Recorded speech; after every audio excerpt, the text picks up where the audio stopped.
Okay, I just got back from Delaware. I spent the weekend hanging out with Duke Brooks. We went to uh, the Seaside Hobbies, which was a really cool place. Duke is a radio personality in Milford, Delaware, 1059. And we spent Saturday touring around Milford and the surrounding area. We went as I said, we went to Seaside Hobbies. If you like model trains, this place is your wet dream. You need to go there. Uh, and we also went to Steele's Gun Shop, which was awesome. I bought a box of 22 rimfire and looked at all the stuff they had. There's a 45 caliber 1911 Colt. That's a uh, Donald Trump memorial version, collector's edition. Uh, he's got his face on everything. But if you are a fan of Donald Trump and you would like to have a collectible 45, go to Steele's Gun Shop. I will post the address in the description below, and definitely check out that 45. It's a nice looking weapon, but it's it's all Donald all the time.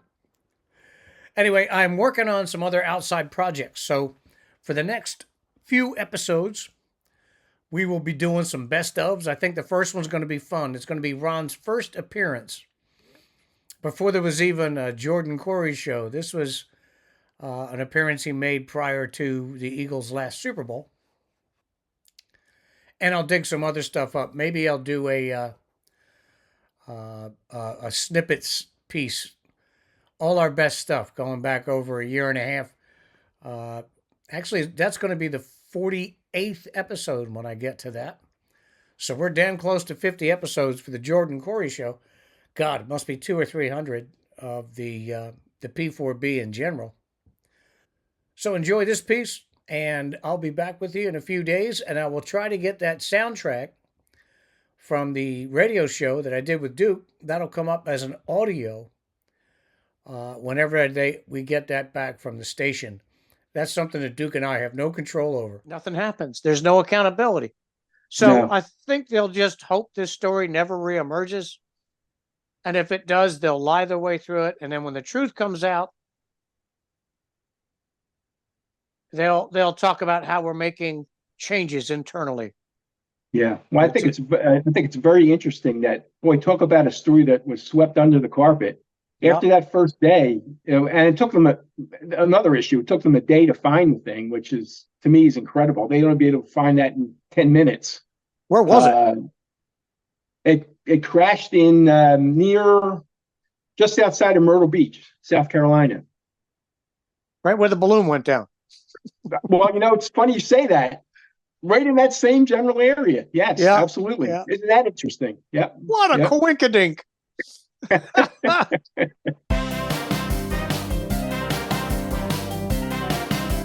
Welcome to the Political Party Pooper Playbook. And if you thought all we did was sit around thinking up ways to poop on empty suit politicians, well, you'd be half right.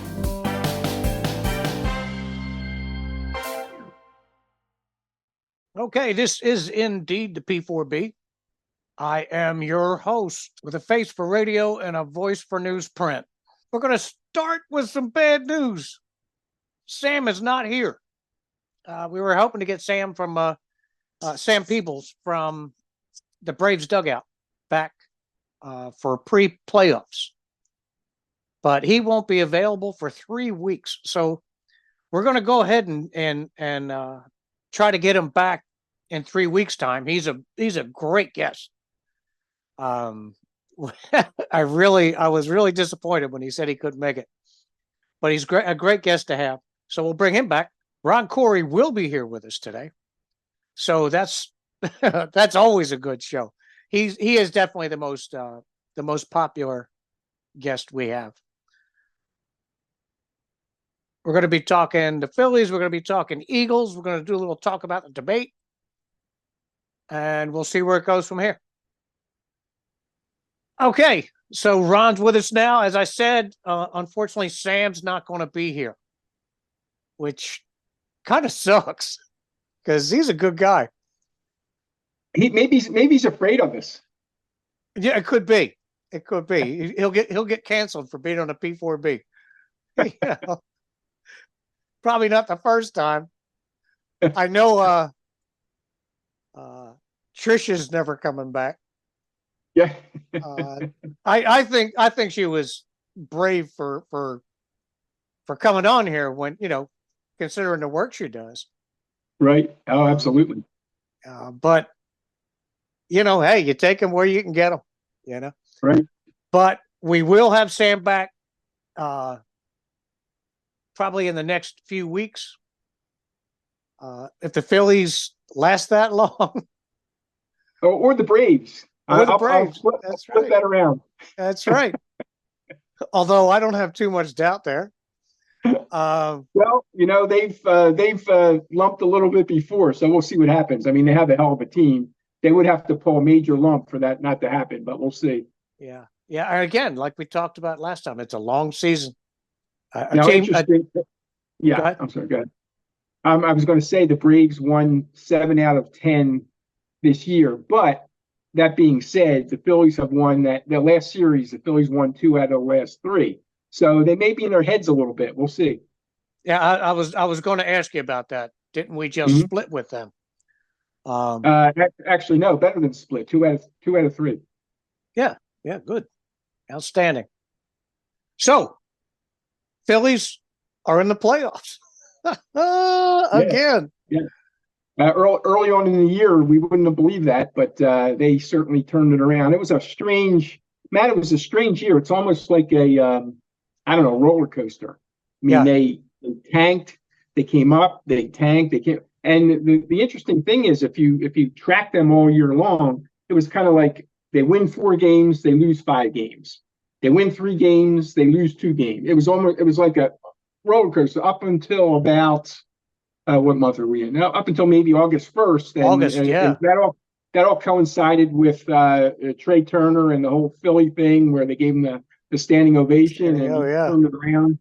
And almost exactly when it happened, and I think I remember it because it was right around my birthday in July 24th. They gave him the ovation, and from August 1st to now, it's been just an upshot the whole way. So it's kind of they're peaking at the right time. So we'll see what happens. Yeah, it will be interesting. Hopefully they'll be tracking up straight to the playoffs. Yeah. Hopefully that'll continue. Yeah, absolutely. Yeah. And it's so cool because like you said, it was looking kind of dicey early in the season. Yeah, it was interesting. Topper said, I think this is a 90-win team. And this was pretty early on. And everybody's laughing like, what is he seeing? Yeah. And darn if they're not going to, they may not be at 90, but they're going to be pretty close to it. 88, 89. They won last night with all their scrubs in because everybody else was drunk. But yeah, sounds good there. Bats. Yes, I have no issue with the hitting, and I was looking at some statistics here. The Braves, of course, are number 1 in slugging percentage or hitting. The Phillies are number 3. So it's not that much of a difference. Yeah, it's not that much of a difference. I mean, I'll give the Braves a little bit of an edge on the hitting, but you would think that it would be a lot further than that. No, they're 1 and 3, which is not bad. Yeah, so they kind of squeaked in, and probably because of a lot of what happened early on, hurt our standings. Yeah, but when you think of it like that, the narrow separation between number 1 and us, it's pretty encouraging. Well, and on the positive side, as we just talked about, they're tracking in the right direction because they did squeak in. If you remember, they squeaked in last year and wound up in the World Series. This year, a little bit different in that they, as I mentioned, that up and down roller coaster, but they are definitely peaking from August 1st to now, and just hope that continues for another month or so. Yeah. It's that long season coming back to bite us in the ass. Right. How's the bullpen? Interesting. Again, I think their bullpen, I think, is much better than last year. One thing scares me a little bit. Craig Kimbrell, who was either the closer in the eighth or ninth inning, he's been really inconsistent, and that scares me a little bit right now. On the positive side, though, they got this new kid. I don't know if you saw him, that Orion Kirk. Let me pronounce his name correctly. Orion Kirkering. Really interesting story. I just saw the name the other day. I don't know anything about him. Real interesting story. And I think this is very rare. He started the year in Single A Clearwater, made his way through Single A, Double A. I think it was Double A in July, and then Triple A in September. So he went from the lower, he went from the bottom of the Phillies farm team up through the top in 1 year. And that's almost unheard of. I mean, I've never heard of anybody doing that all in 1 year and then getting to the major leagues. Yeah. So, and he came in, I don't know if you saw him a few nights ago, came in, his dad was in attendance, literally tears pouring down the dad's eyes when he struck out the ninth inning. That's I'm really looking forward to seeing him, because that's a lot of pressure on a kid. But everybody, including Topper, says he can handle it. He's nothing bothers him. So so far we've seen, it's a small sample size, but he looks really good right now. But what a hell of an experience, If he wraps up the season, he comes out the other end of all the pressure, win or lose, he's going to be a killer next year. Oh yeah. So that's and like I said, he made his way through the whole Phillies channels in 1 year. So again, good news, bad news there. I think the bullpen's better than it was last year. I am concerned with Kimbrell. It looks like his arm might be burned out a little bit. So I would say Kimbrell question mark. I'm real excited about Kirkering and Matt Strom, who kind of tracking along with the Phillies, had a little rough start, but he's probably been there. Maybe their first, I'll say their second best reliever, the best being Hoffman, who's been real good and pretty consistent overall. So I think the bullpen's overall not in bad shape. Good. And the fielding doesn't look bad? Fielding, you know what? The Braves or the Phillies are not great in the field. I think the last stat I saw, the Braves were about 15 and the Phillies were 21.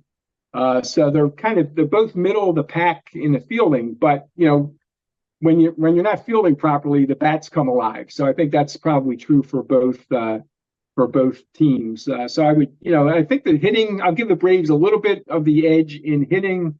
I will actually give the Phillies a slight edge in pitching, but they're actually, I'll say again, middle of the pack, but maybe a little bit better than the Braves. So you got a little, give the Braves the edge in hitting, give the Phillies a slight edge in pitching, and the fielding is up in the air. So I think they're overall, I think they're pretty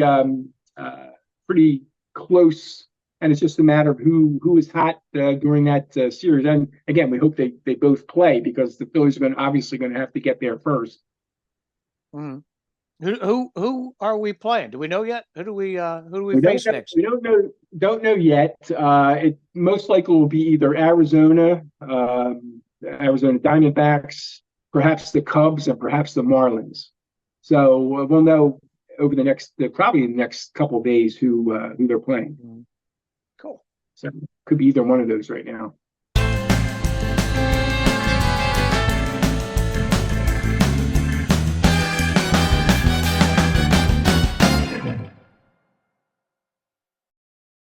Just a quick reminder to use all the buttons and links in the description or below the video line. You'll support the P4B by ordering merchandise from the Hero Company, or you can get your Trump gear, P4B gear, or just shop Poe River for any gift-giving needs you might have. And don't forget to share and subscribe. That's free.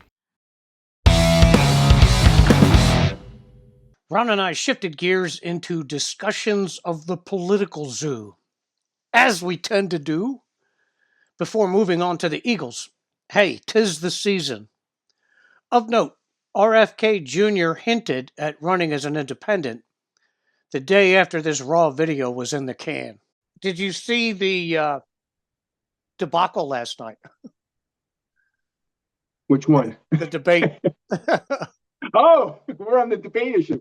Yes, Yeah. I did. And I don't know. It wasn't, it was just a bunch of people screaming over each other about half the time. Yeah. If you're going to ask me who won the debate, I don't know that anybody won. Maybe Trump won by not being there. Yeah. But I'll give an edge to DeSantis. And I was a little bit impressed with the what's his name, Burgum, who's the North Dakota governor. Yeah. He's not going anywhere, but I thought he fared pretty well in the debate, actually. Yeah. His presence is good. DeSantis was much more relatable. Yep. Last night. That's been a bugaboo for him, trying to relatability. Right. Give me a sec. Yep. Pleasure. Yeah, I just I'm still vaping, so I went to the shop the other day. And I needed to get the vape juice, and I always smoke kind of a low content of nicotine. And the guy said, "We don't have that. All we have is 50." I thought, yeah, I just won't vape as much. It's pretty strong. Are you trying to get off smoking? It's terrible. It's trying to cut. It makes you cough, and it hits you really hard. I'm not used to it. Are you trying to get off smoking? I haven't smoked in 3 years. Oh, okay. That's probably why, because I've been vaping. Yeah, vaping since. Yeah. Yeah, I got to get rid of the vape now. I got to get off this crap. Right. Yeah. But every time I make the effort, I gain another 20 pounds. And then whether I go back or not, I don't lose it. Right. I just got that great big pregnancy going on. Anyway, yeah, I switched gears on you pretty hard with the debate thing, but yeah, you threw me for a loop there. Yeah, I thought Burgum was good, but there's a section I have to go back to and try to decipher what the hell he was trying to say. I don't even remember the issue at the time. The one response that impressed me, and I saw the stats. It looked like he spoke the least amount. I think it was about 8 minutes. They were all between 8 and 12 minutes, but he was on the low end of that. But anyway, the response, I don't remember the question exactly, but he responded. I think it was the issue with the auto workers in Detroit, and he went into the whole issue of. A lot of that issue is because of the EV vehicles that are being pushed upon everybody, and the fact that then we have to get most of those not 85% of those materials from China, and so we're helping the Chinese. We're not helping the auto workers because they're not going to need it with EVs. There won't be as many auto workers needed. So right. I thought that was a good response to that question, whatever it was. 40 fewer man hours per vehicle. Yep. Per vehicle. Yep. Right. That means, just to make these cars, you'll be firing entire lines. Right. To get these things through. And there's so many things wrong with this. I don't know if you caught it, one of my previous podcasts, where I said the union bosses just want to grab some of that good green scam money that's sloshing through the economy. So they asked for a 46% raise, right? Come on. Mm-hmm. Yeah, and in the meantime, Ford is losing money on every vehicle they produce. Correct. How can they sustain that? What's going to happen, Matt? They're going to get an increase. It may not be 46%, but it'll be significant. And then we're going to start laying people off. So exactly. If that's what you want, then you got it. Yeah, that line that they put in the negotiations. We want to get a big raise, but we want to protect workers in an EV environment. The union bosses are going to sell those guys down the river. They just want as much money as they can suck out of the system as possible. And it's going to destroy. They're going to price themselves out of the business again. Is what they're Oh going to do. yeah, no, It's it's going to be coming. It's coming. the It's coming. '70s all over again.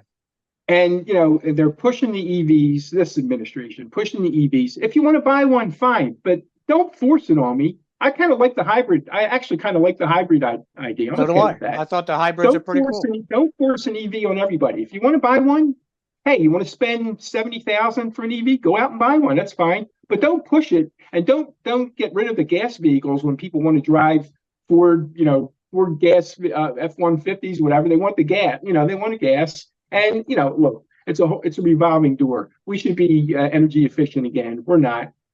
We're getting it's just, the whole thing's a mess. Is what it comes down to. And then of course, the Saudis, they're screwing us by raising the gas prices. They raise the gas prices. Right. People have to. Here's a perfect example: dog food. My dog's food. I don't know about if you have a dog.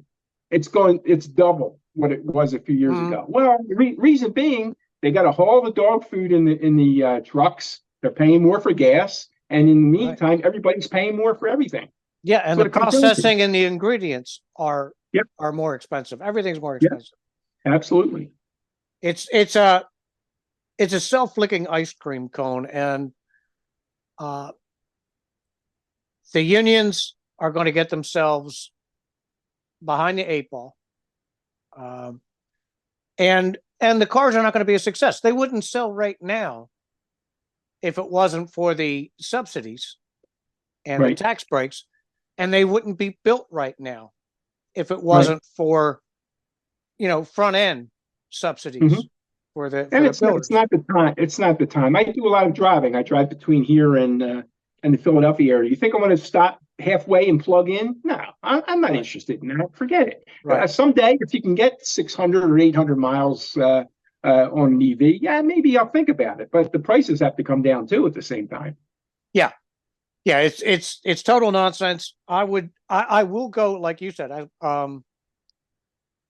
The hybrid cars are pretty cool, and they're way cleaner. They're much better for the environment than an EV. An EV takes like 100,000 miles to match my truck. Right. Before the graph crosses and they become more green is way down the line. Early on, they're horrible for the environment. Yeah. And getting rid of the batteries and the chemicals it's going to be a shit show. It's just a bunch of, look, if you get in a little fender bender with a Tesla, you might as well throw the thing out. Right. Right. I just got rid of my Subaru Forester, 220,000 miles on it. I figured that was about time. It needed some work, but you can't kill one of those good gas motors. You can't. Right. And without subsidies, I don't know if they'll still be there or not when the first generation of these things start selling as used cars. I'm driving down a road in my cool Tesla, and I look down at the odometer, and it says 80,000 miles. And I think, damn, I'm going to have to change those batteries out pretty soon. And they're expensive as hell. So I'll say to myself, I want to sell the car. But if the shopper is savvy, he's going to look at 80 grand and say, are these the original batteries? I think, right. Yeah, they are. Well, I ain't buying that car. Yep. That's a guarantee. In 20, 30,000 miles, I'm going to get slammed for $40,000, $50,000. Maybe less, $25,000, I think.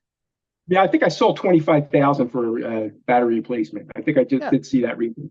Yep. Who wants it? No, we don't need that. It's total crap. Total crap. Yeah.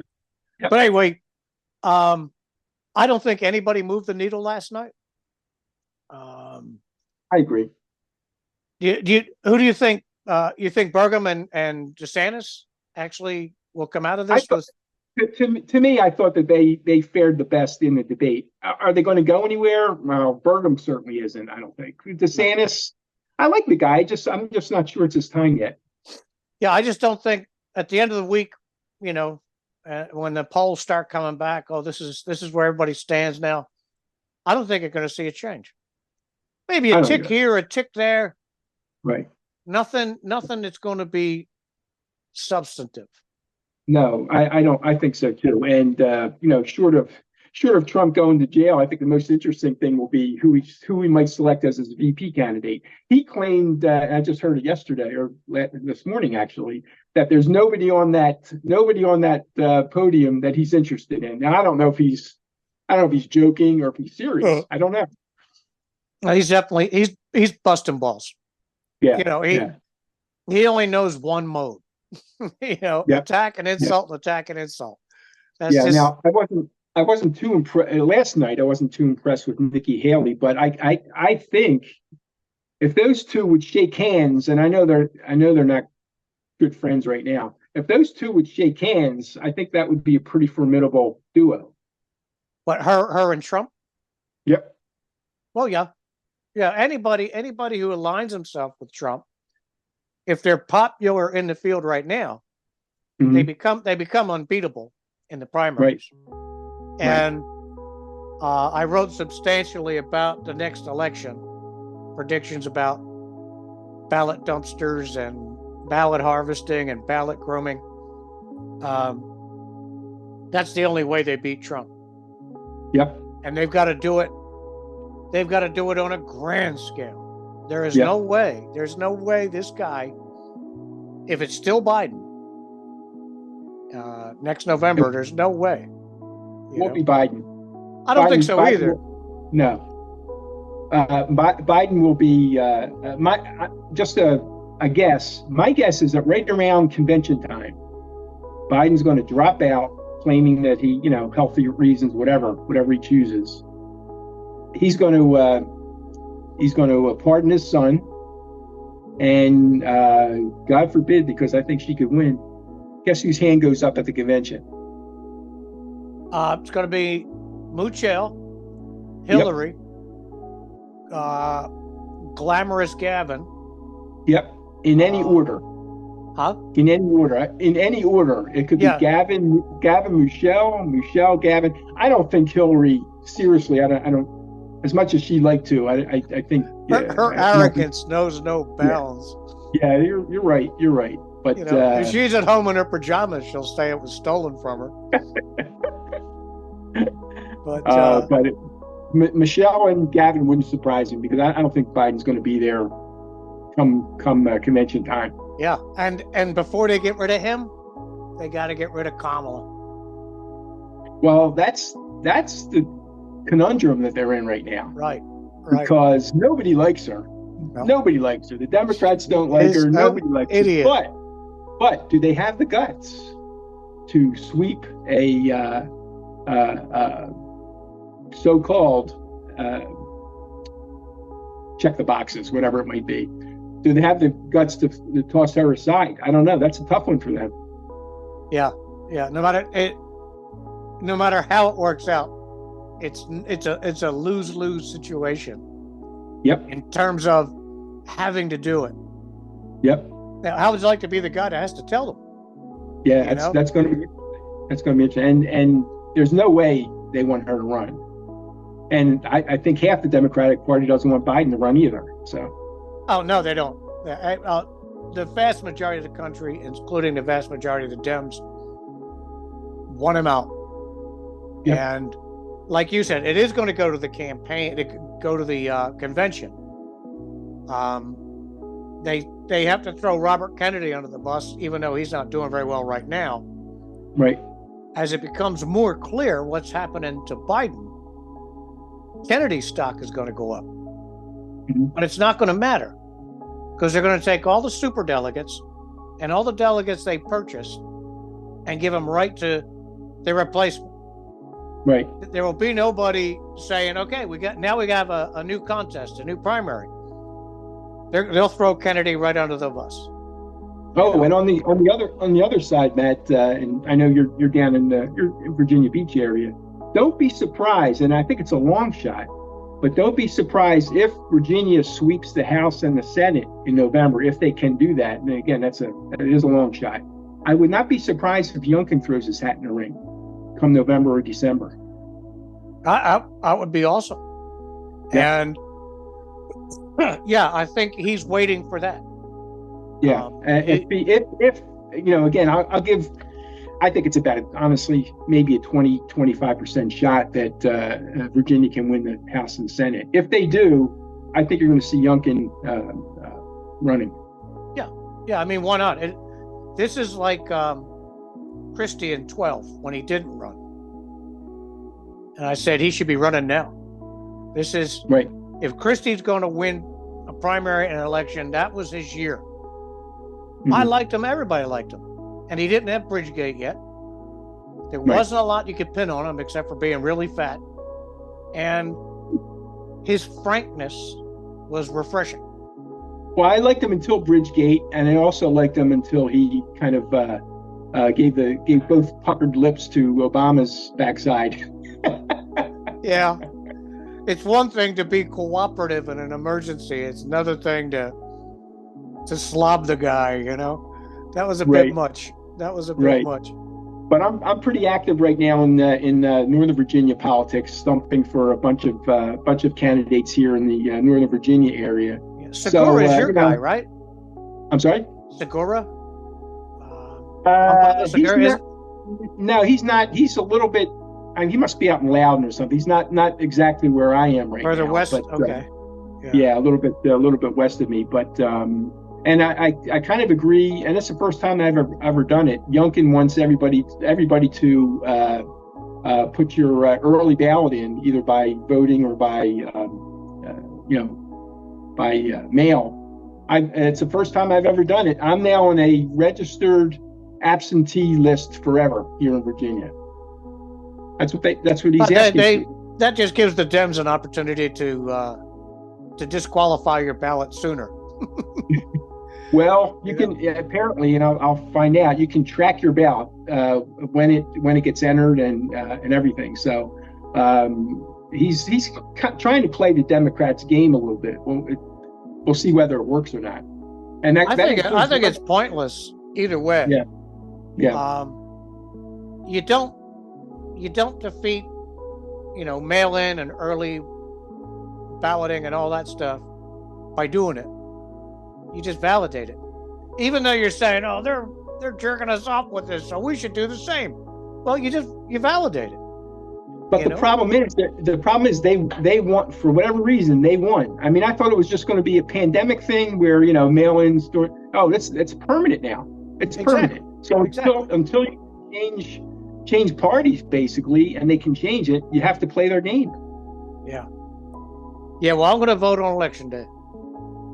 And this is the first time in my life that I will not be voting on election day. I'm giving Youngkin his props. I'm going to do what he wants us to do. There's a Secure Your Virginia website where I signed up for, in essence, permanent absentee balloting. So we'll see if it works. I wonder what the thinking is. Other than if they're going to do it, we'll do it too. What is the thinking behind vote early? I think the thinking is, traditionally, Democrats are way ahead by election day. So what they're trying to do is flip that around and make sure that the Republicans vote early, just like the Democrats, so you're not depending on that last day. Say, for example, you're not really into it, but you're going to vote, and it's pouring rain election day, and the Republicans say, just not worth the effort. Maybe that's it. You want to play catch up through election day, because traditionally Democrats, ever since the mail-in balloting, have blown the Republicans away during that quote, and this is another issue, 45-day election cycle. Yeah, I think it's awful. Too many things can happen in 45 days where a person says, "God damn." A lot of people probably wish they had their ballots back. Well, look what happened with Fetterman in Pennsylvania. The guy's a complete vegetable. Nobody knew it until the debates. By the time the debates came up, all the ballots were in. They've been open for 2 weeks, right? All the ballots were in. Yeah. Hillary, when it was discovered, the emails Hillary swiped were on Arnold Horshack's computer. That a lot of people, I'm sure, smacked her forehead and said, "I can't believe it. She really is filthy. I shouldn't have voted for her." You know, Right. And look at the issue with Hunter's laptop. right? Nobody knew about it. Had they known about it, I think Trump would have been your president right now. I believe so. I believe so. But there was also damage being done at that point, because as the story was breaking, there were places voting. You know. Yep. So it's a terrible system. I understand that people say, well, if they're going to do it, we have to do it too, and there is something to be said for momentum, you know. But I don't know. I hope we can make an issue of this on the other side. What we need to do is go back to election day being election day again, with the exception of bona fide absentee. Right, military, expats, you know. Right. You need voter ID. You need all those things that just aren't happening right now. So, right. It's ripe for fraud all around. Right. And who's to say? I mean, there's districts and polling places that are dominated by Republicans. So, I'm not going to say Republicans are all angels and no, won't play with the ballot. But when the temptation is there with ballots that are sitting there for 2 weeks, 3 weeks, 4 weeks, yeah, the temptation is too great. Yeah, I mean, I'm a big believer in a one-day election day, and then people say, "Well, suppose people can't get off work, give election day off." That's fine. I'm okay with that. I think a national holiday for election day, I think, is a great idea. Yeah, but vote on election day. Yeah. You don't have 45 days to vote. Especially if you're off that day, that's your day to vote. Yeah. What if I work third shift? What if you do? What if you work first shift? What if you work second shift? Everybody works a shift, Mm-hmm. On your way home, you're one of the first people into the polls if you work third shift. Yep. That's not a problem. Yeah. 8 o'clock, you're at the polls. Yeah. Yeah. It's never crowded in the morning. Right. I've been to polls at all times during the day, and late morning, like getting close to lunchtime, it gets real crowded, Right. After work, it gets crowded. But during the day and early on, you sail right through. And the other issue we're dealing with, and I think I spoke to you about this before, are the 12 or 13 states that are now allowing anybody to vote. I covered that. Yep. I know you did. Yeah. I don't have the link with me, but when this comes out, I'll try to superimpose the link to that on the screen. Yep. Because that's a ridiculous situation. Yep. If you get a driver's license in those states, to check a box, do you wish to vote? Yes or no? That's pretty much all you have to do. Right. And nobody's allowed to ask your alien status. Right. So these licenses go out, and the people who issued them have no clue the alien status. But I guess we're supposed to count on their honesty that they won't vote. Well, and I worked the polls in 22, and I saw it with my own eyes. I saw driver's license, and there's a little notation of some sort on there. I can't ask the question. I don't know who those people were. Now, I imagine some of them might have been, what do you call it? Folks that work in the embassies and stuff like that. I don't know, but I have no way of knowing. I know that there are a hell of a lot of people here in Northern Virginia that had a special driver's license there and were allowed to vote.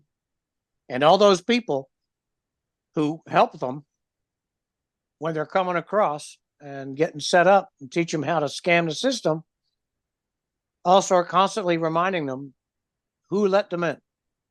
Yep. And I'm hearing that down on the border, they're now issuing an ID card of some sort as people are going through. I guess that's good enough to vote now too. Yeah. Yeah. Why not?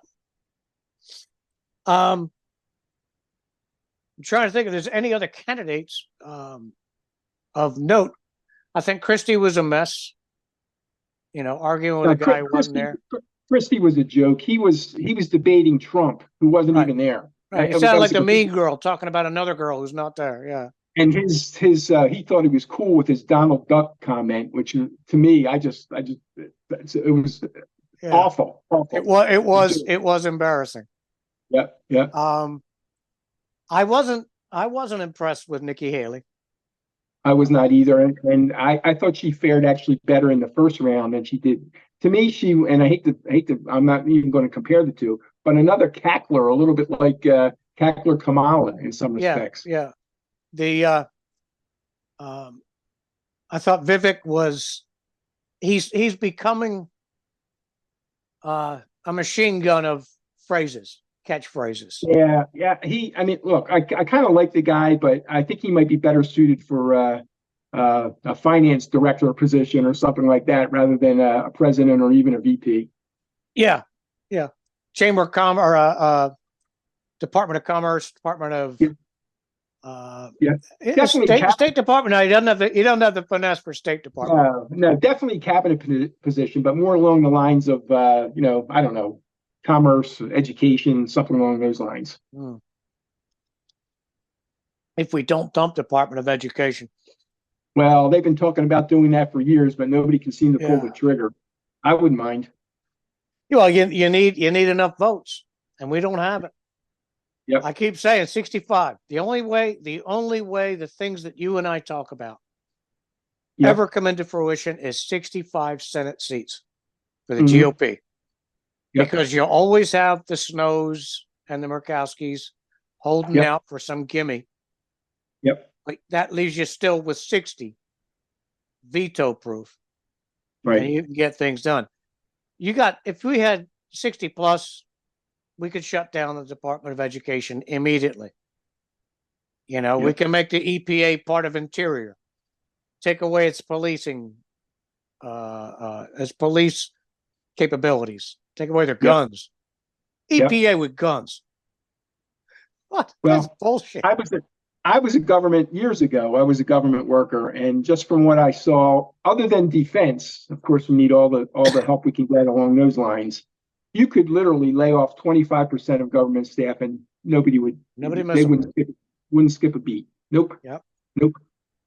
It's like when they have the big emergencies and the non-essential people are told to go home. Right. They get a paid vacation, but they're pissed because they're called non-essential.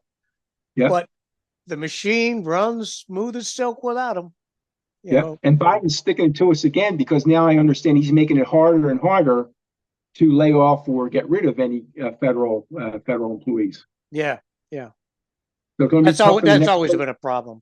It's going to be tough for the next person coming in, whoever it is, to make any changes along those lines. One thing I wanted to ask you about, Matt, your thoughts on what happened to our stealth bomber. What happened to it? You don't hear two words about it anymore. What happened? The stealth bomber? Yeah, the one that went down in South Carolina. Yeah. Was that a bomber, or was it an F-35? I'm sorry, F-35. F-35. Yeah. That was the weirdest. One day it's news, the next day, poof. The only thing I can think of is it might have been hacked, and that's the only, and nobody wants to say anything about it. Oh man. And in this situation, if we found out it was hacked, first they would lie about it. Then we'd find out they were lying. And nothing will happen. Right. The pattern is there. So many heads should have rolled between halfway through Trump's administration, right through the end of Afghanistan until now. Just in the DOD, heads should have rolled. Right. Heads at Justice should have rolled. But nothing happens. There's no accountability. So I think they'll just hope this story never reemerges. And if it does, they'll lie their way through it. And then when the truth comes out, they'll talk about how we're making changes internally. Yeah. Well, I think it's very interesting that, boy, talk about a story that was swept under the carpet. After that first day, and it took them another issue. It took them a day to find the thing, which is, to me, is incredible. They don't be able to find that in 10 minutes. Where was it? It crashed in near just outside of Myrtle Beach, South Carolina. Right where the balloon went down. Well, it's funny you say that. Right in that same general area. Yes, Yeah, absolutely. yeah. Isn't that interesting? Yeah. What a coinkydink. So there's something going Holy on crap. there. We may never know about it, but there's something rotten in Denmark there. That's for sure. Yeah, let's bail on the politics.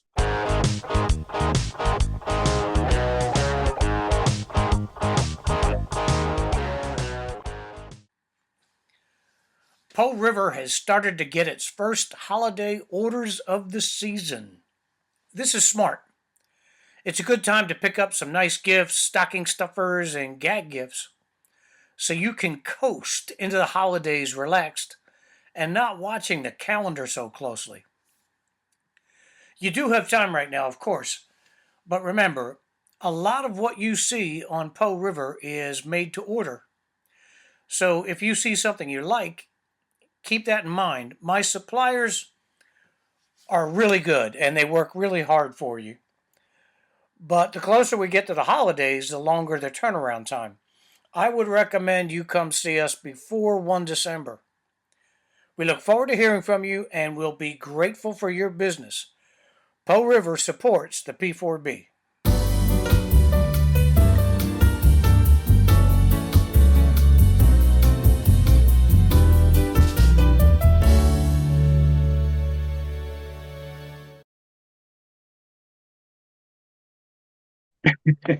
Before I let you go, what is your assessment so far? I know what mine is about the Eagles and how they're doing. Got off to a little bit of a slow start. I think they looked real good I thought they looked real good last week against Tampa Bay, with the exception of Hurts, who still doesn't look quite right to me. And I don't know if it's him or I don't know if it's the new offensive coordinator. They need to pick up their passing game a little bit. The running game is fabulous, and I'm happy because DeAndre Swift is from my old high school, so they've gotten a lot of good press. St. Joe's Prep in Philly. What's the other kid? The other kid from Prep? Zacharias is also from the Prep. They're one of their wide receivers. Yeah. So it's been good for the high school. But other than that, I think it's between I'll say between the Eagles and the 49ers. I think they're the two best teams right now. I'd still give the edge a little bit to the Niners, only because the Eagles passing game needs to get a little bit better. But is it me? Is it me, or is Hurts looking like he's got heavy feet? Yeah, absolutely. No question. I don't know. I think what they're trying to do, and maybe rightly so, is trying to contain him a little bit from getting injured.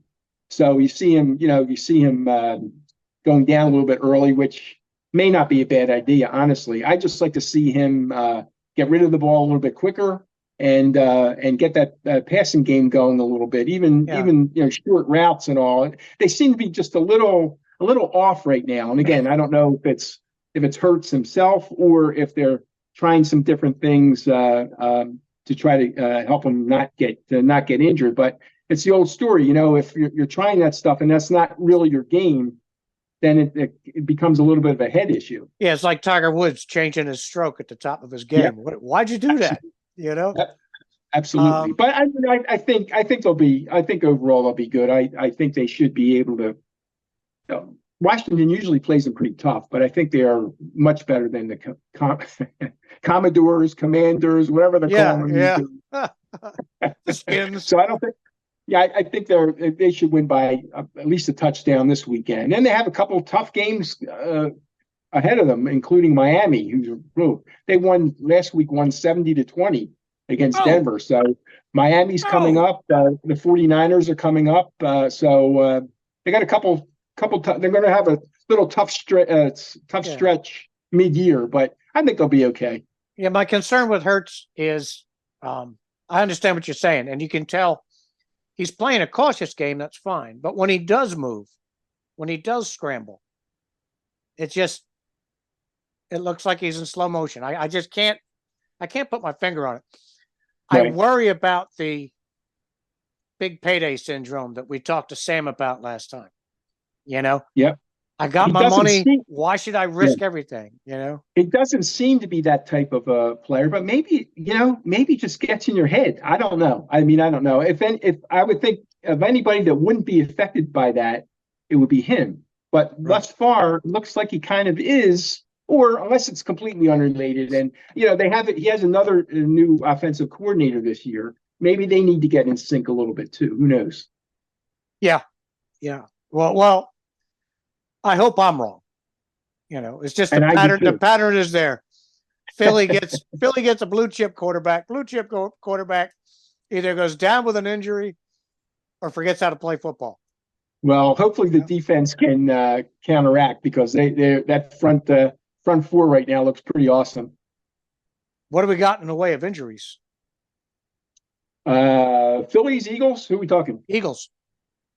A couple minor injuries. It was good that they had whatever it was, 10 or 11 days off because they got a couple players back. They have nothing major right now that I'm aware of. A couple dings here and there, but overall they're fairly healthy. Yeah. If they stay healthy, I like what I see on the defense. Oh, defensive. Yeah. The one weakness is a little bit in that kind of that linebacker area that's a little loose right now. But the front four, Jordan Davis. I mean, he looks like he's going to be a superstar, and he's only a rookie. Yeah. How old is Cox? It feels like he's been around since I was 20. Well, it's interesting. They were talking about this being his last year, but it looks like he's a little bit rejuvenated, maybe because he's playing with all kids now. He's actually having a real good year after a couple of off years. Yeah. Yeah. I like watching him play. He's an exciting guy. And when something big happens, you almost always see his jersey right there. If he's not the guy, he's close to it. Right. But yeah, he seems, it just feels like he's been around forever. Yeah, and we talked about it last year. I still, I think they had the best team last year, but we're only playing one game, and you're not playing your best game. We lost, so hopefully they can turn it around. And the Phillies seem to be as I mentioned, on a roll right now, and maybe they realize what they missed last year too. So I'm really looking forward to see what they're going to do over the next month or so. Yeah, it's going to be a fun fall. Especially if the Eagles take down the tough teams. And you have to, enjoy it while you can, because you and I know that there's a lot of lean years that you have to put up to get a couple of these good years, and we're in the good right now, and we don't know what's going to happen a few years down the road. Get that decade of heartbreak behind it. Yeah. Yep. Okay, well, man, that was awesome. We'll try to get together when Sam's available. Hopefully we'll have a lot to talk about regarding, what's going on. Let's try to do it with Sam when the Phillies and Braves are ready to play. Hopefully that'll happen. Yeah, that would be great. That would be fantastic. Just before or near the beginning of the series. Yep. But I'll keep tabs on them. You keep tabs on them. And as things get tighter and tighter, we'll check his pulse and see if he wants to come back. Sounds good. All right, buddy. Well, thanks for your time, dude. Thanks for being here. Right. It's always cool. All right, Matt. All right, you take care. All right, bye now. Be sure to use all the buttons at the top and bottom of the text. We live and die by the share and subscribe buttons. Send inquiries to PoRiverProductions@gmail.com. Thank you very much for joining us today.